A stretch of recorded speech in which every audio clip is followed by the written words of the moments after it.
आप देख रहे हैं प्रवीण टीवी न्यूज।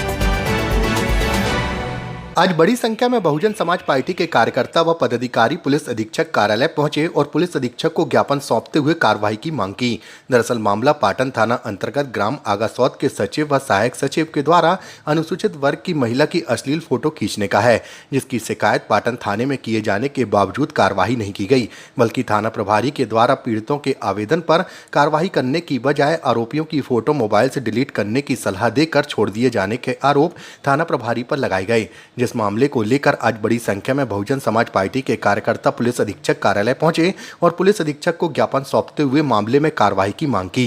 इस दौरान बहुजन समाज पार्टी के जिला अध्यक्ष ने बताया कि पीड़ित ने विगत 13 मई को एसपी जबलपुर, कलेक्टर जबलपुर को भी लिखित शिकायत सौंपी थी, लेकिन उस पर भी कार्रवाई नहीं हुई। शिकायतें करने पर पीड़ित से नाराज सहायक सचिव व सचिव के द्वारा शिकायतें वापस लेने के लिए धमकियां दी जा रही हैं और जब शिकायत वापस नहीं ली गई तब सचिव व सहायक सचिव के द्वारा अपने लोगों को पीड़ितों के घर भेजकर पथराव भी करवाया गया। उसके बाद भी एफआईआर दर्ज नहीं की गई। एसपी महोदय के यहाँ आए थे इस बात की शिकायत करने के जबलपुर जिले के जो ग्रामीण थाने हैं उनमें अनुसूचित जाति और जनजाति के ऊपर अन्य अत्याचार चरम पर है। लोगों के हाथ पैर तोड़ दिए जाते हैं। पंचायतों के सचिव हों, थाने के पुलिसकर्मी हों, सारे के सारे ये तो गुंडे बदमाश लोग बिठा के रखे हैं एसपी ने। इसीलिए आज हम लोग यहाँ पर शिकायत करने आए हैं कि आप जो ऐसे गुंडे बदमाश बिठा के रखे हो अपने थाने में, इनको तत्काल वहाँ से हटाओ। गरीबों को न्याय नहीं मिल रहा है। उनके हाथ पैर तोड़ने के बाद भी हमने देखा ये कमलेश चौधरी खितौला थाने में उसके हाथ और पैर उसमें रात डली हुई है। 15 दिन हॉस्पिटल में एडमिट था और 115 की कायमी करी है बीएनएस साधारण धाराओं में। ऐसे ही गुड्डा अहिरवार जो आगासौद का मामला है, परसों उसके घर में जानलेवा हमला हुआ। हत्या के आदतन अपराधी लोगों ने उनके घर में जाके वो पथराव किया। पुलिस थाना प्रभारी को जब हमने फोन किया तब जो उनको वहां से जान से बचाया जा सका। तो इस तरह की घटनाएं आम हो गई हैं। अनुसूचित जाति जनजाति के ऊपर अत्याचार हो रहा है। हमारी एसपी साहब से मांग है कि तत्काल आप इन लोगों को जो है कड़ी से कड़ी कार्रवाई दें। जो ऐसे लोगों को जो आप बिठा के रखें थानों में, इनको तत्काल वहां से हटाएं।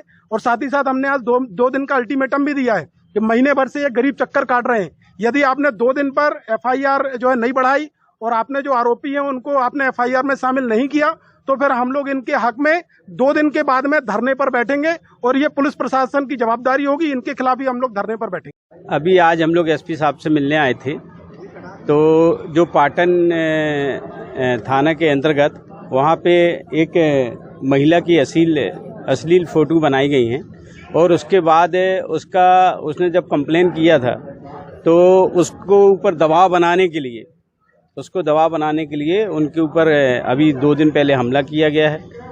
उस बात को हम लोग लेके आए थे क्योंकि 1 महीने से वो चक्कर लगा रही है। जो मुख्य आरोपी है अभी तक उसको पकड़ा नहीं गया है, ना उसको उस एफआईआर उसकी दर्ज कर ली गई, लेकिन उस पे मुख्य आरोपी को अभी तक उसको बचाया जा रहा है।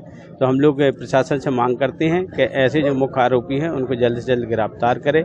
ऐसी एक घटना हमारे खितौला की है, वहाँ पे भी हमारे जो साथी है उसके हाथ पाँव तोड़ दिए गए हैं, लेकिन जो धाराएँ हाथ पाँव तोड़ने में लगती हैं, जो जान से मारने की धाराएं हैं, उसको बेचारा अस्पताल में भर्ती था, वो आज तक वो धाराएं उनको नहीं लगाई गई हैं क्योंकि पुलिस प्रशासन वहाँ पैसा खा लेता है और इस कारण से उनको बचाता है। हम लोग तो यही लगता है कि पैसा खाते इसलिए बचाते हैं, क्यों नहीं तो कोई कारण नहीं हो सकता। तो हम लोग एसपी साहब से मांग करने आए हैं, ऐसे जो भी टीआई महोदय हैं वहाँ के और जो भी वहाँ के पुलिस प्रशासन है उनको तत्काल वहाँ से बर्खास्त किया जाए, अच्छे लोगों को रखा जाए और जो जनता पे अत्याचार हो रहे हैं उस पर ध्यान दें। यही हमारी मांग है। बहुजन समाज पार्टी के पदाधिकारी और कार्यकर्ताओं के द्वारा थाना पाटन एवं थाना खितौला में जो है पुलिस के द्वारा समुचित कार्रवाई नहीं की गई है, इस आशय का ये ज्ञापन आया है और इसमें 2 मामलों का जिक्र किया गया है। उन दोनों मामलों की हम समीक्षा करेंगे और उसमें जो भी कमियां हो गई होंगी उसकी पूर्ति कराते हुए उचित वैधानिक कार्रवाई करेंगे।